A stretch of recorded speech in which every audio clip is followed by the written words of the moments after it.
We're going to do things to Nigeria that Nigeria is not going to be happy about and may very well go into that now disgraced country, guns are blazing, to completely wipe out the Islamic terrorists who are committing these horrible, horrible atrocities. I'm hereby instructing our Department of War to prepare for possible action.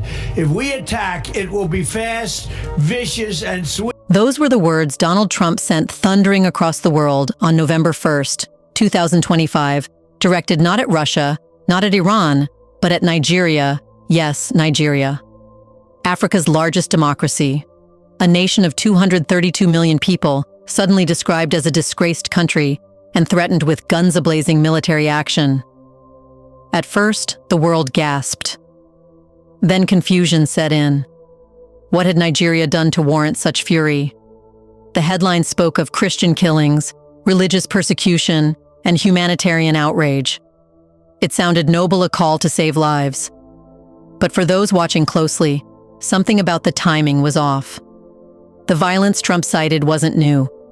It's been part of Nigeria's north for over a decade, yet never before had an American president talked about bombing Africa's largest economy over it. So what changed? Why, after years of silence, did Washington suddenly find its conscience right when Nigeria completed a $20 billion refinery capable of rewriting global oil power? Why did religious concern erupt just as Africa's most populous nation began producing its own fuel and breaking free from the colonial chain of export dependency?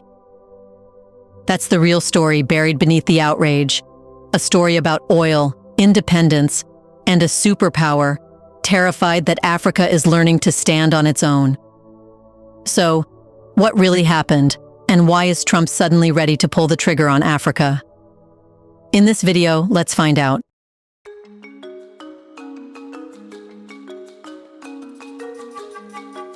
On November 1st, 2025, Donald Trump declared that Nigeria was committing Christian persecution. He threatened to cut all aid, called the country disgraced, and ordered what he now brands his Department of War to prepare for action. Within hours, U.S. Defense Secretary Pete Hegseth echoed the command and said preparations were underway. The shock was immediate. Africa's largest democracy was suddenly being painted as a failed state persecuting its own. Yet behind the spectacle of Trump's fury, the facts refused to fit the narrative.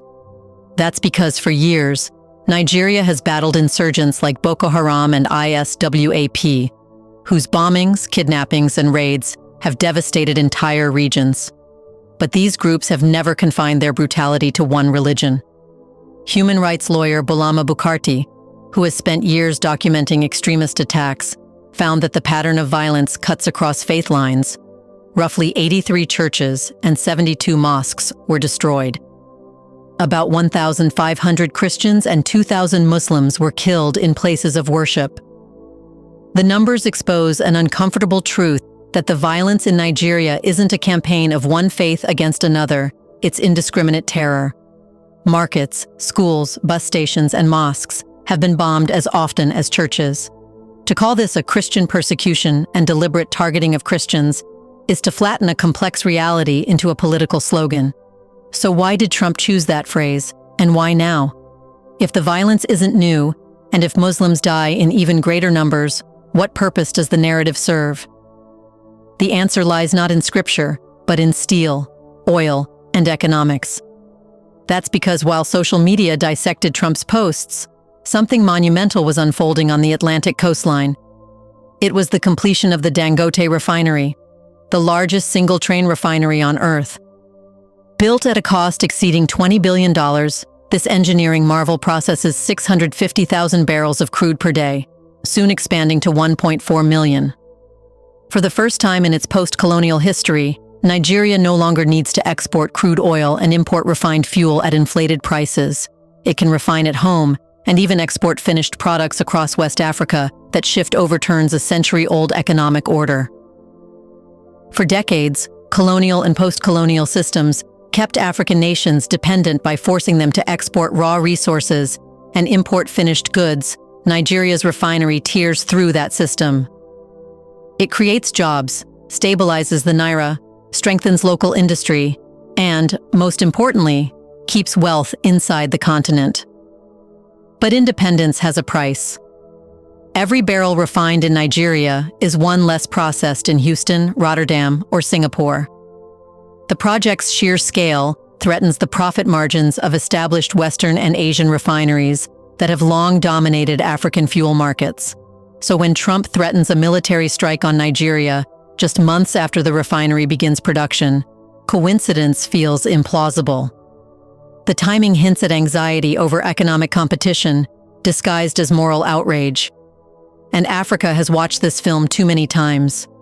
It always begins with noble-sounding intentions, like protecting civilians, stopping atrocities, restoring peace, and ends with bombed infrastructure, assassinated leaders, and lost sovereignty. In 2011, NATO justified its assault on Libya as an effort to protect civilians. But later released emails between U.S. officials revealed a buried motive. That was Muammar Gaddafi's plan for a gold-backed African currency that would have allowed oil to be traded outside the U.S. dollar system.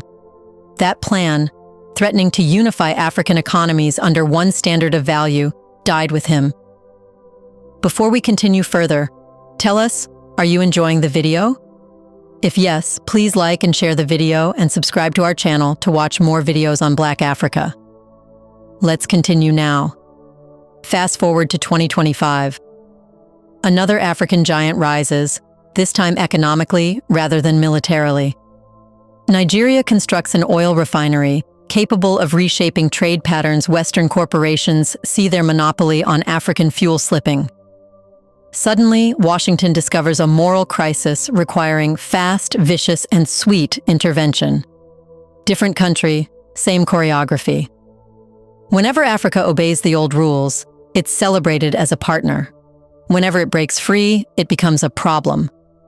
That continuity makes the Nigerian episode less about faith and more about power, about who sets the terms of African progress. However, Trump used religion as a perfect distraction.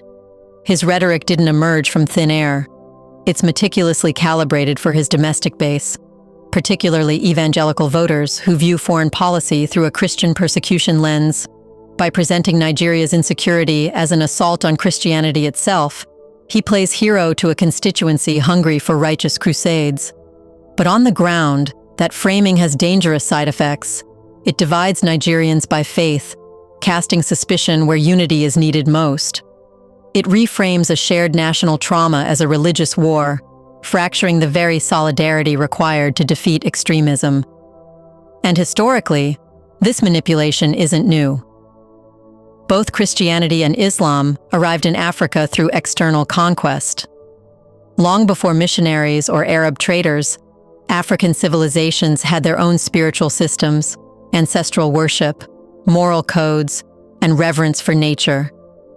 These systems sustained stable societies for millennia, until colonial religion replaced them with guilt, fear, and submission. King Leopold II of Belgium captured this mindset perfectly when he ordered missionaries heading to the Congo to teach Africans to despise riches, while Belgium extracted ivory, rubber, and gold. Religion became a tool of economic control, convincing the people to look to heaven while their wealth is shipped overseas. That historical echo still reverberates. When Western leaders drape foreign policy in religious language, Africans must listen for the metallic clang of profit behind the piety. Nigeria's current crisis is a mirror of that legacy, a test to see whether the continent will once again be distracted by imported moral battles while its economic independence is undermined. While outrage brewed abroad, Nigeria's leadership refused to flinch. President Bola Ahmed Tinubu dismissed Trump's accusations as a mischaracterization of Nigeria's reality. In measured tones, he reminded the world that the Nigerian constitution guarantees freedom of religion and that security forces are combating extremists, threatening citizens of all faiths. Tinubu's response marked a new diplomatic posture in Africa. A confident but composed, cooperative yet independent. He welcomed dialogue but drew a line against interference. "We appreciate support," his administration signaled, "but not domination." This approach resonated beyond Abuja. African leaders from Accra to Addis Ababa noted the tone, calm, factual, and sovereign Nigeria, often portrayed as volatile, suddenly embodied strategic maturity. Daniel Bwala, Tinubu's Christian advisor, echoed that sentiment in interviews, saying insecurity is real, but framing it as religious persecution serves no one. His words carried quiet defiance, a reminder that Nigeria's internal debates will not be dictated from Washington. The message was clear, that Nigeria is not a protectorate. Its refinery is not Western property. Its crises will not become pretexts for recolonization. That diplomatic restraint also had a practical effect. It deprived Trump of escalation. Without a reactive outburst from Abuja, his narrative began to lose oxygen. The world saw a contrast. Bombastic threats from the White House versus composure from Africa's largest democracy. Trump's threat, wrapped in fiery language about protecting Christians, may seem moral on the surface. But peel back the rhetoric, and an older pattern emerges, one that Africa knows by heart. A country rises toward self-sufficiency, and external powers sound alarms about human rights, democracy, or religion. Intervention follows, and progress collapses under rubble. But now, the so-called Christian persecution narrative collapses under its own contradictions.